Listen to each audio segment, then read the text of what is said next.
Vamos a continuar hablando acerca de respiración celular.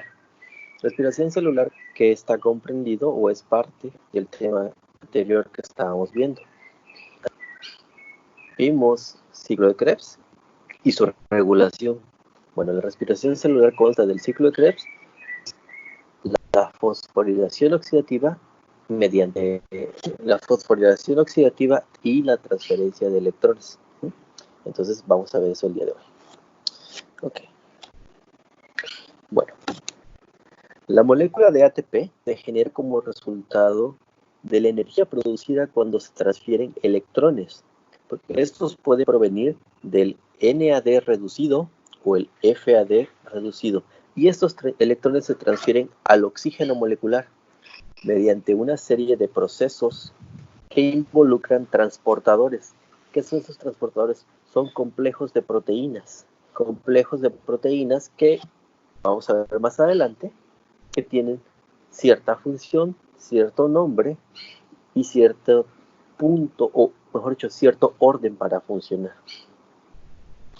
Ok, entre los transportadores que participan en este proceso encontramos al complejo FMN, los centros hierro-azufre que están dentro de esos complejos, las coenzimas como la coenzima Q y una serie de proteínas que se conocen con el nombre de citocromos, entre los cuales destacamos al citocromo B, el citocromo C y el A3. Como les mencionaba, la energía que se produce de la transferencia de los electrones a través de la cadena transportadora de electrones sirve para bombear estas estructuras, estas moléculas, de un lado a otro de la membrana mitocondrial. Recuerden que estas se generan en la matriz mitocondrial y deben de salir al lado citoplasmático.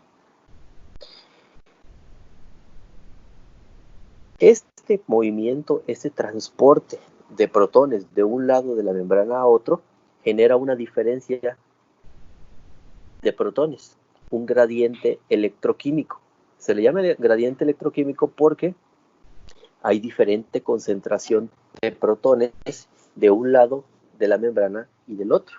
El lado que tiene más protones es el lado externo de la membrana, ¿sí? En donde el lado hacia el citoplasma de la membrana mitocondrial. Por lo tanto, ese lado es más ácido, ¿sí?, respecto al interior de la matriz mitocondrial. ¿Okay? Eso lo podemos ver en el esquema que tenemos en la diapositiva, ¿sí? Nosotros tenemos, en resumen, cómo todos los procesos de transferencia de electrones que pueden venir, como les mencioné hace un momento, del NADH o el FADH, se utilizan para ser transferidos a lo largo de diferentes complejos proteínicos. Y estos van a desembocar en dos cosas: en la salida de protones, o sea, de moléculas de hidrógeno, de la matriz mitocondrial hacia el lado citoplasmático de la membrana mitocondrial interna, y en la producción de agua por un proceso de reducción de la molécula de oxígeno molecular. A su vez, esos protones tienen la capacidad de entrar nuevamente a el interior de la matriz mitocondrial, pero lo hacen a través de un mediador, la proteína ATP sintasa. Esa proteína, su función es generar moléculas de ATP, y lo hace, como lo vamos a ver más adelante, catalizando la unión de una molécula de ADP con un átomo de fósforo inorgánico para generar una molécula de ATP.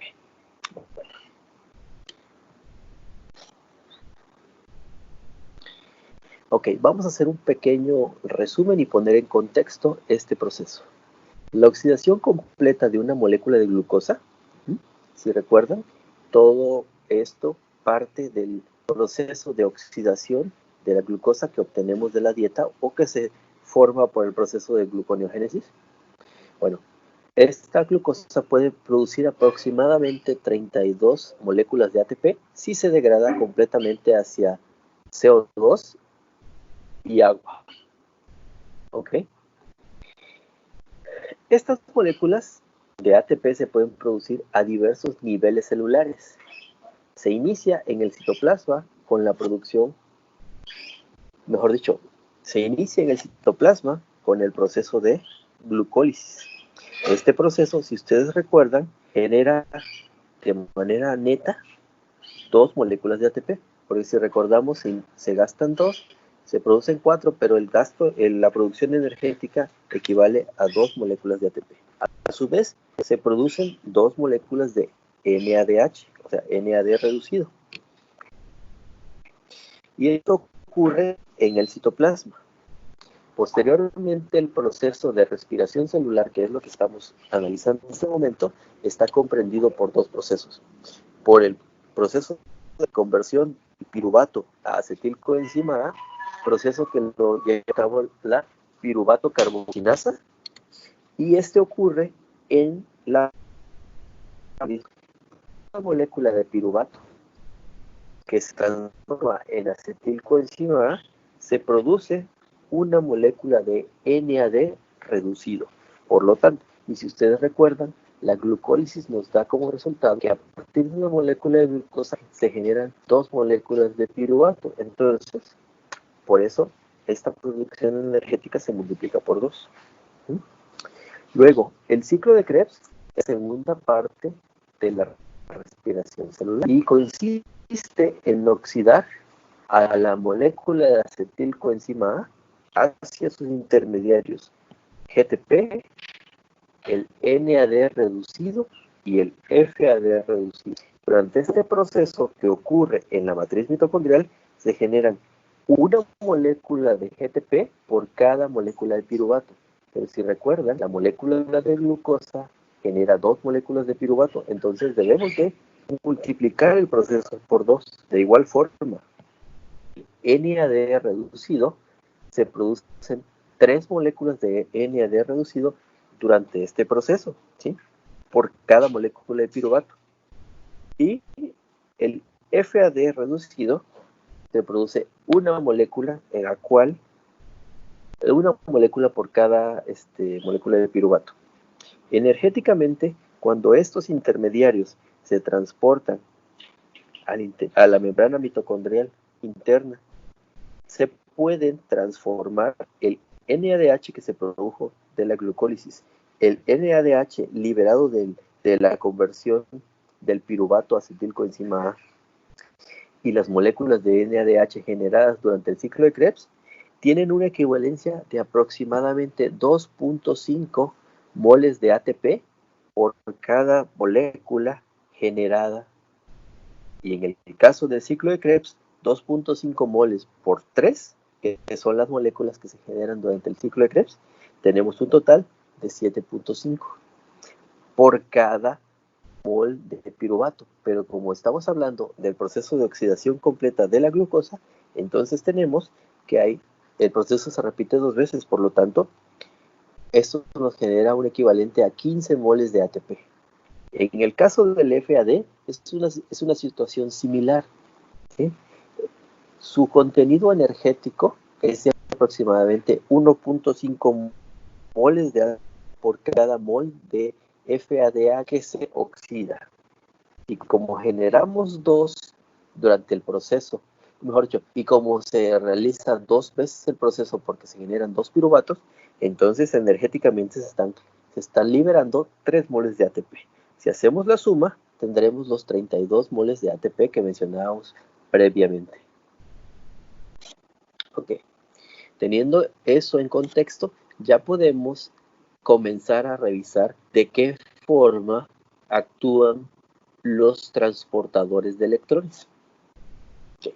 En el siguiente esquema, lo que nosotros vemos es el acomodo de los 4 transportadores, complejos transportadores de electrones que participan en la cadena transportadora de electrones de la respiración celular.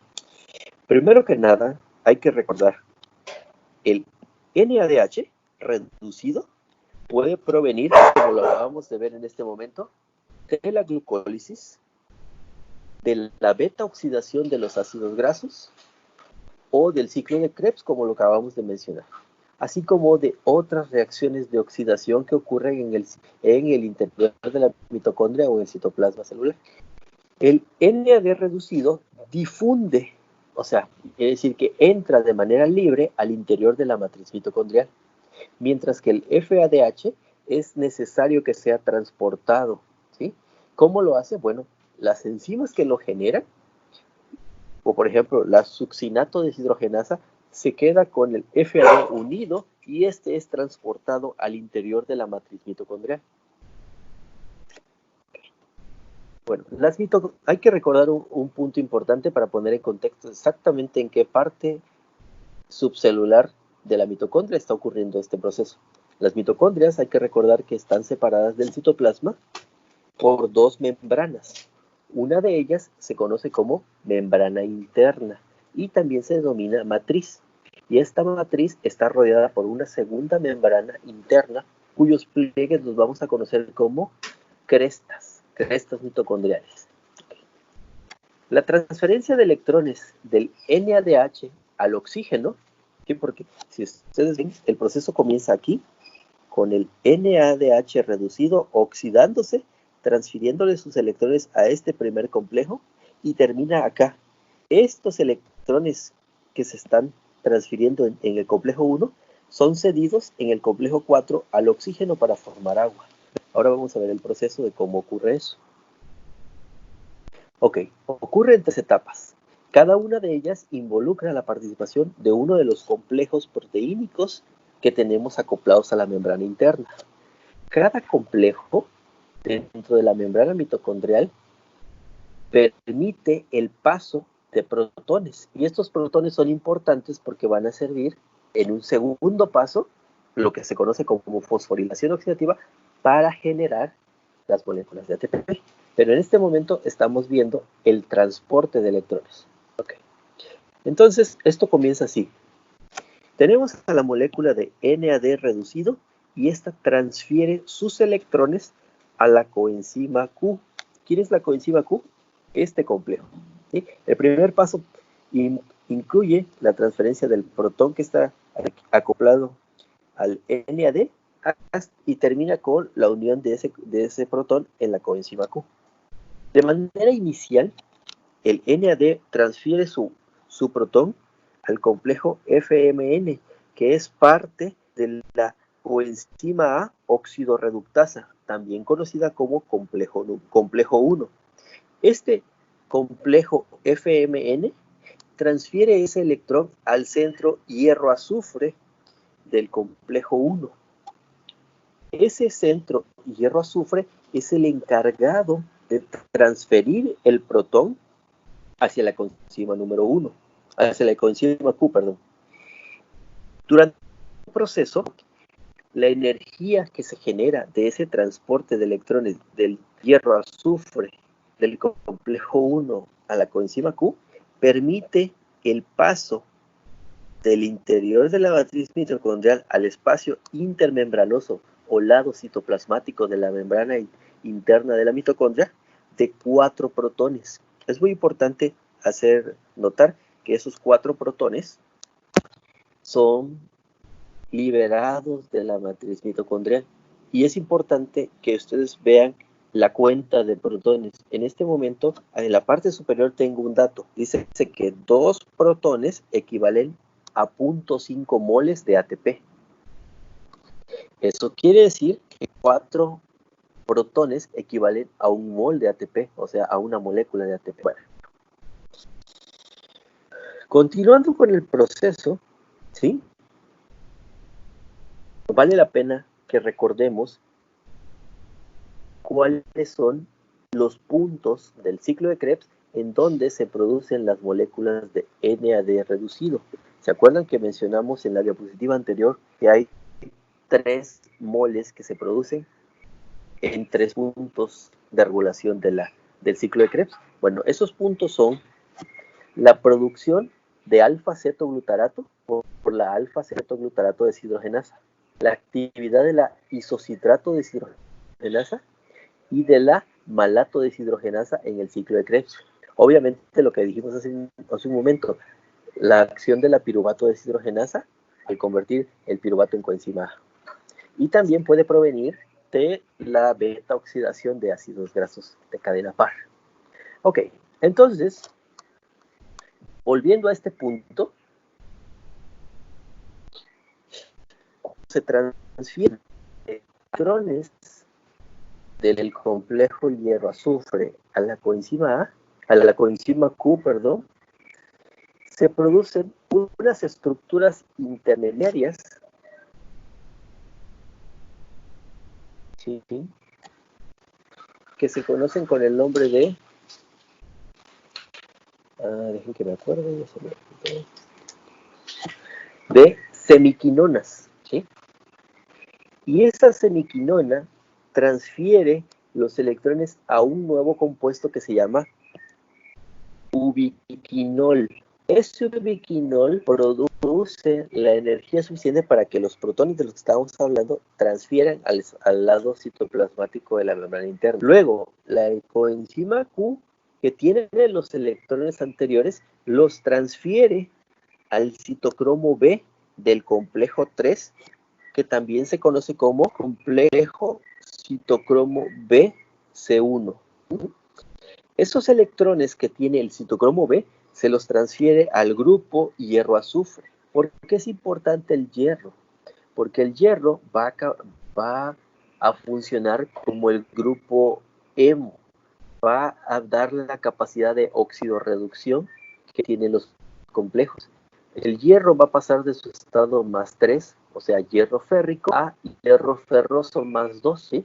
Y eso le va a permitir captar los electrones y después liberarlos, ¿sí? El centro hierro-azufre va a transferir los electrones que vienen del citocromo B hacia el citocromo C1.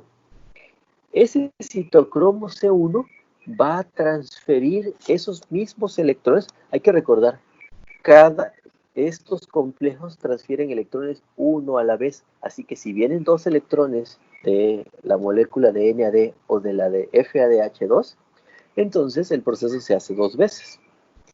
Entonces, el citocromo C1 transfiere sus electrones hacia el complejo 4. El complejo 4 también se conoce con el nombre de citocromo C oxidasa. Dentro de su estructura, el citocromo C transfiere los electrones a una molécula de cobre. El cobre en el citocromo C oxidasa funciona de la misma forma que el átomo de hierro, ¿sí? Los electrones que provienen tanto del NAD o del FAD en el citocromo C se transfieren al cobre, electrones al citocromo A, y este a su vez al citocromo A3, para que transfiera los electrones a un segundo átomo de cobre que se conoce como cobre B, y este finalmente los cede a la molécula de oxígeno para reducirla y formar una molécula de agua. ¿Ok? Este es el proceso de transferencia de electrones provenientes del NADH. Inicia con la transferencia de los electrones al complejo número 1 y termina con la transferencia de los electrones en forma de protones del cobre B a la molécula de oxígeno para generar agua. Cabe mencionar que la transferencia de la coenzima Q al complejo número 3 genera la transferencia de 4 nuevos protones, ¿sí? Lo que equivale a una molécula de ATP generada. A su vez, la transferencia de los electrones del cobre B al oxígeno promueve la transferencia de 2 protones del espacio interno de la mitocondria hacia el espacio citoplasmático. Y esos 2 protones equivalen a 0.5 moléculas de ATP.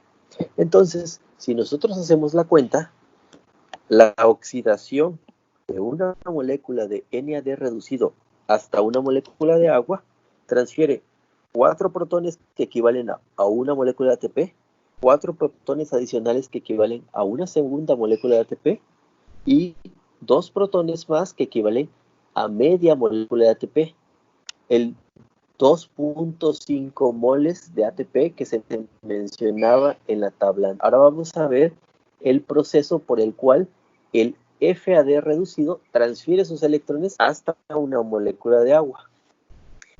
Aquí es algo muy similar, ¿sí? Por su cuenta, el FAD hay que recordar que se produce en la reacción de succinato hacia fumarato dentro del ciclo de Krebs. Bueno, esa molécula de FADH se viene pegada a la enzima que lo produce. La enzima que lo genera se llama succinato deshidrogenasa. La succinato deshidrogenasa entra con el FAD oxidado, que diga reducido, y transfiere sus electrones al centro hierro-azufre del complejo 2, que también se llama succinato deshidrogenasa. Este hierro-azufre con los electrones del FAD se conoce también como óxido reductasa Q. Esta óxido reductasa Q transfiere sus electrones a la coenzima Q. La coenzima Q, como ya habíamos visto previamente, transfiere los protones que está recibiendo, esos electrones, se los transfiere al citocromo B del complejo 3. El citocromo B transfiere los protones al centro hierro-azufre del complejo 3, el cual transfiere esos protones al citocromo C1. Este paso de transferencia del hierro al citocromo promueve el pase de 4 protones hacia el espacio citoplasmático de la membrana interna de la mitocondria. Esos 4 protones equivalen a una molécula de ATP. ¿Sí? Ahora, el citocromo C1 del complejo 3 transfiere los electrones al cobre A del complejo 4. Ese cobre A los transfiere a el citocromo A, que a su vez lo transfiere el citocromo A3. El citocromo A3 le transfiere los electrones al cobre B, que finalmente se los cede a la molécula de oxígeno para reducirla y formar la molécula de agua. Cuando hace este último pase de transferencia de electrones, se promueve la migración de 2 moléculas adicionales de protones, lo que equivale a al 0.5 moles de ATP. Entonces, si hacemos el recuento energético de esta secuencia de transferencia de electrones, vamos a contabilizar que una molécula de FAD produce 4 protones que equivalen a una mol de ATP, 2 protones que equivalen a 0.5 moles de ATP, por lo tanto, ahí viene la equivalencia de 1.5 moles de ATP. Ahora podemos entender por qué la molécula de NADH produce más moles de ATP respecto a la molécula de FAD, por la simple participación del primer complejo, el cual genera un mol adicional.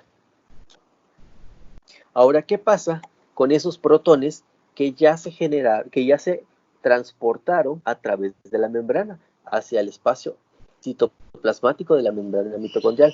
Porque hasta este momento hemos visto el proceso de transporte de electrones, pero nos falta ver el proceso de fosforilación oxidativa, que es el proceso como tal que genera energía en la mitocondria. Entonces, antes de poder ver este proceso, tenemos que conocer 2 elementos. Por un lado, nosotros tenemos un esquema del lado izquierdo. Este que estamos viendo aquí resume lo que acabamos de ver. Como tenemos en color gris la membrana mitocondrial. Dentro de la membrana y fuera de ella se llama matriz, se llama espacio intermembranal o lado citoplasmático o lado citosólico de la membrana interna de la membrana. Todos los eventos descritos anteriormente ocurren aquí dentro de la matriz mitocondrial, ¿sí? Y bueno, está de manera muy simplista, pero acabamos de ver a detalle la participación de cada uno de los 4 complejos. La participación de los 4 complejos se resume de la siguiente forma. A partir de NADH o FADH se transfieren electrones, los cuales permiten el paso de moléculas de hidrógeno hacia el lado citoplasmático de la membrana mitocondrial, y mientras hace eso se van reduciendo átomos de oxígeno para generar moléculas de agua. Ahora, estos protones que salen de este lado, del lado externo de la matriz mitocondrial, comienzan a generar un gradiente electroquímico. ¿Por qué? Porque una de las cosas que ustedes deben de recordar es que un gradiente se forma cuando hay mayor concentración de un lado de la membrana y menor concentración del otro lado. En este caso, los protones que están saliendo están aumentando la concentración de protones en el exterior de la matriz mitocondrial. Por lo tanto, la están convirtiendo más ácida. Y si algo es ácido o básico, entonces genera un potencial de membrana, ¿sí? Bueno, la segunda parte del proceso de respiración celular involucra la fosforilación oxidativa. Y la fosforilación oxidativa se realiza mediante la participación de esta enzima que tenemos aquí, que se llama ATP sintasa. La ATP sintasa tiene un proceso bastante peculiar. ¿Recuerdan todas esas moléculas de hidrógeno que salieron de la matriz mitocondrial? Bueno, la ATP sintasa tiene la función de volverlos a introducir a la matriz mitocondrial. ¿Por qué? Porque en su estructura, ¿sí?, forma una molécula que se conoce como canal A o F0. Este canal permite el paso de protones de la zona citoplasmática al interior de la matriz mitocondrial, que vemos aquí en este esquema, como protones. ¿Sí? Aquí lo tenemos más especificado, cómo esos protones entran. Bueno, cuando esos protones entran, particularmente 3 al mismo tiempo, generan la energía para que el lado interno de la ATP sintasa catalice la formación de ATP a partir de la unión de una molécula de ADP más fósforo inorgánico para generar a una molécula de ATP. Cabe mencionar que hay una situación importante. Cuando se produce una molécula de ATP, esa molécula de ATP en algún momento tiene que salir de la matriz mitocondrial hacia el citoplasma, ¿sí? En esta dirección, bueno, cuando este evento ocurre, también ocurre un segundo evento que se llama cotransporte. El cotransporte del ATP es un evento que permite mantener el gradiente electroquímico, porque mientras sale una molécula de ATP hacia el exterior de la matriz mitocondrial, la ATP sintasa promueve la entrada de una molécula de ADP. Esa estructura, ese balance, ese intercambio, sale una molécula de ATP generada, pero requiere que entre una molécula de ADP, permite que el proceso continúe. Si solamente salieran moléculas de ATP y no entraran, el proceso de fosforilación oxidativa se vería interrumpido. No importando cuántos protones hubieran, no habría con qué catalizar la formación de ATP, porque nos harían falta estas moléculas. Entonces estas moléculas entran a sustituir lo que se está liberando en forma de ATP. Y esto completa el proceso de respiración, ¿sí? Ok, básicamente eso es todo.